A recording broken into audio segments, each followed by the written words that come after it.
अंतरा को लगा था कि वो नशे में थी, इसलिए उसने सपना देखा था कि वो किसी अनजान आदमी के साथ इंटीमेट हुई थी। लेकिन अगले दिन सुबह अंतरा के फोन पर अननोन नंबर से मैसेज आया कि गायत्री ने कुछ लोगों को तुम्हारे साथ जबरदस्ती करने के लिए भेजा है, जो रूम नंबर 602 में है। और फिर एक के बाद एक मैसेजेस आने लगे, जिससे ये साबित हो गया कि वो आदमी पिछली रात वाकई में अंतरा के साथ उस कमरे में मौजूद था। उसके हर एक मैसेज के नीचे मिस्टर शैडो नाम का सिग्नेचर था। आखिर में जब एक मैसेज आया कि अंतरा के वॉलेट में उसने एक डेबिट कार्ड रखा है और उस अकाउंट में 5 लाख रुपए हैं, तब अंतरा ने सीधा उस नंबर पर कॉल किया। अंतरा को लगा कि शायद आवाज से वो पहचान जाएगी कि वो रहस्यमय आदमी कौन है।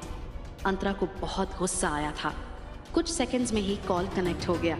सामने की तरफ कॉल रिसीव होते ही एक धीमी गहरी आवाज आई। हेलो अंतरा,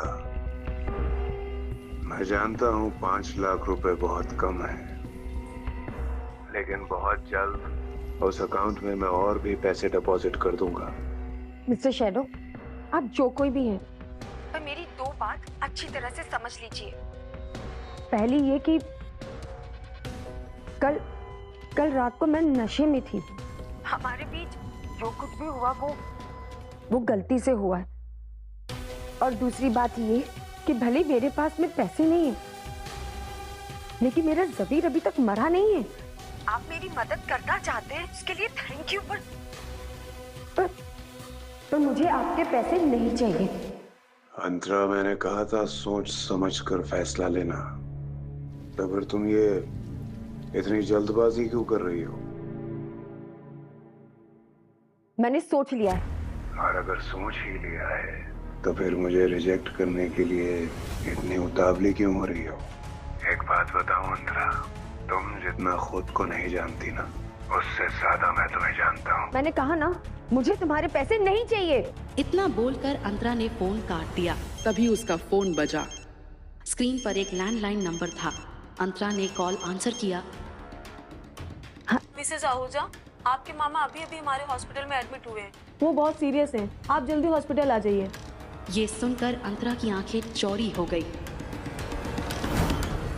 लाइफ केयर हॉस्पिटल के गेट के सामने एक ऑटो आकर रुका। अंतरा ने पैसे चुकाए और भागती हुई हॉस्पिटल के अंदर गई।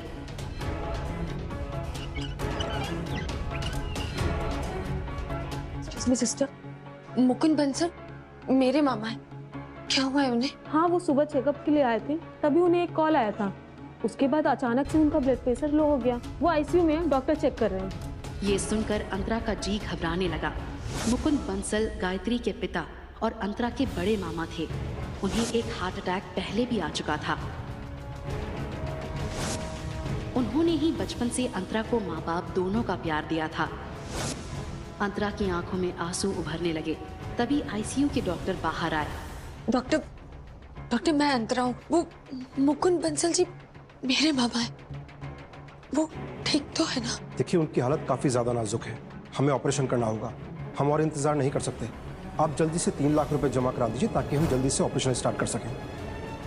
अब आप ऑपरेशन स्टार्ट कीजिए डॉक्टर, मैं पैसों का इंतजाम करती हूँ। हम सॉरी अंतरा जी, हम बिना एडवांस के ऑपरेशन स्टार्ट नहीं कर सकते। ये हॉस्पिटल की पॉलिसीज के अगेंस्ट है।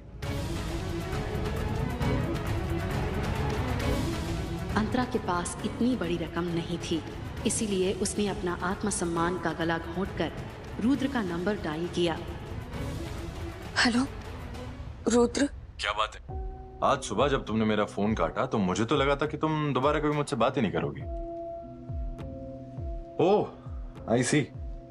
लगता है डिवोर्स लेने के लिए तुम मुझसे ज्यादा उतावली हो जा रही हो।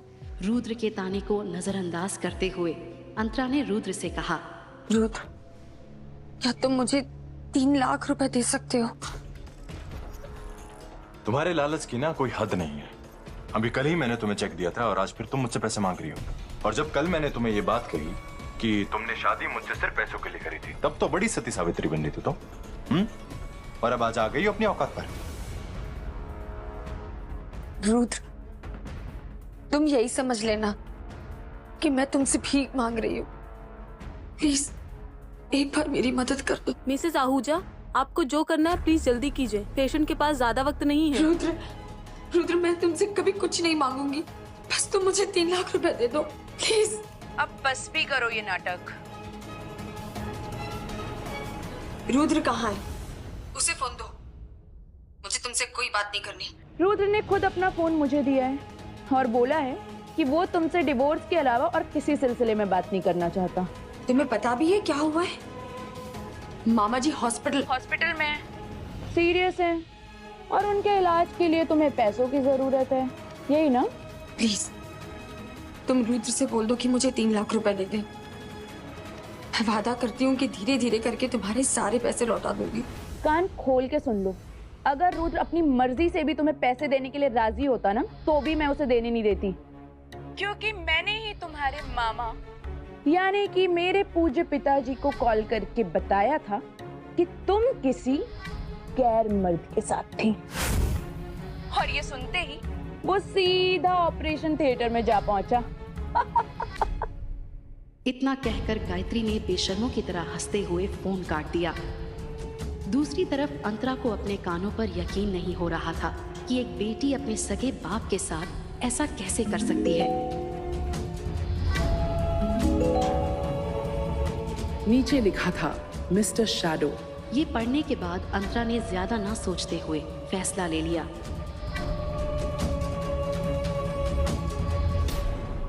और अपने वॉलेट में मिस्टर शैडो का रखा हुआ वो डेबिट कार्ड निकालकर नर्स से पूछा। पेमेंट होने के तुरंत बाद अंतरा के मामा की सर्जरी शुरू हुई।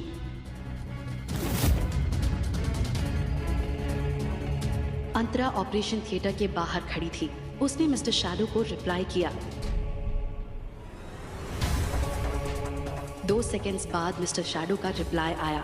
ओके, तो फिर आज रात 9 बजे ठीक उसी जगह मैं तुम्हारा इंतजार करूंगा, होटल ओशन स्टार। अंतरा को खुद पर ही हंसी आ गई कि आखिर उसने खुद को बेच ही दिया। ऑपरेशन काफी लंबे समय तक चला, लेकिन अंतरा वहां से हिली तक नहीं। 12 बजे अंतरा के फोन पर रुद्र का कॉल आया। अंतरा, मैं फैमिली कोर्ट के बाहर खड़ा हूँ। कहाँ पहुंची तुम? मैं नहीं आ सकती। अंतरा, तुमने कहा था कि तुम आओगी। तुम अपनी बात से मुकर रही हो। नहीं, मैं भी जल्द से जल्द तुमसे छुटकारा चाहती हूँ। तो फिर आओ ना, मेरे पास ज्यादा वक्त नहीं है। मैं भी अपना वक्त तुम पर बर्बाद नहीं करना चाहती रुद्र। मामा जी का ऑपरेशन चल रहा है, इसलिए मैं नहीं आ सकती। जब वो स्टेबल होंगे मैं तुम्हें बता दूंगी। मैंने तुम्हें पैसे देने से मना क्या कर दिया? तुम ये सब पैतरे आजमा रही हो? हाँ, क्या बात है? बिल्कुल नहीं। तुम्हारे ये सड़े हुए पैसे तुम्हारी प्रेमिका गायत्री को ही हजम होंगे, मुझे नहीं चाहिए। ये बोलकर अंतरा ने न केवल फोन काट दिया बल्कि स्विच ऑफ भी कर दिया। अंतरा के मामा का ऑपरेशन शाम तक चला। कई घंटों बाद डॉक्टर ने बाहर आकर अच्छी खबर दी। अंतरा ने तहे दिल से डॉक्टर का शुक्रिया अदा किया। कुछ देर बाद अंतरा के मामा मुकुंद को वापस वार्ड में शिफ्ट किया गया।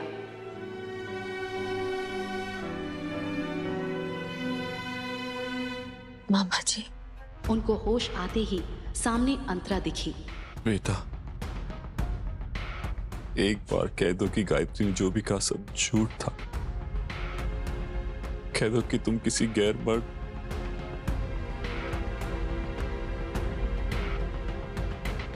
इतनी बड़ी गलती तुम कैसे कर सकती हो मेरी बच्ची?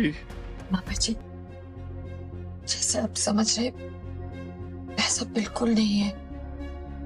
अभी आप बिल्कुल स्ट्रेस मत लीजिए। क्या रुद्र को इस बारे में पता है? शायद नहीं। आगे से ध्यान रखना बेटा। भगवान ना करे ऐसी किसी गलती की वजह से तुम्हारी शादी टूटी तो मरने के बाद मैं तुम्हारी माँ से क्या कहूँगा? मुकुंद ने अपनी बात पूरी ही की थी, तभी वार्ड का दरवाजा खुलने की आवाज आई। अंतरा ने उस तरफ देखा और बुरी तरह से चौंक गई। वहां रुद्र खड़ा था। मामा जी, और उसके साथ गायत्री भी आई थी। अब कैसी तबीयत है आपकी? अरे रुद्र बेटा, आओ आओ बैठो। अंतरा बेटा, रुद्र कितना बिजी रहता है। ऑपरेशन के बारे में उसे बताने की क्या जरूरत थी? खामखा उसका काम डिस्टर्ब हो गया।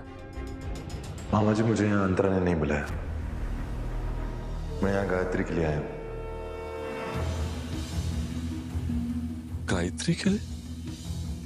मतलब?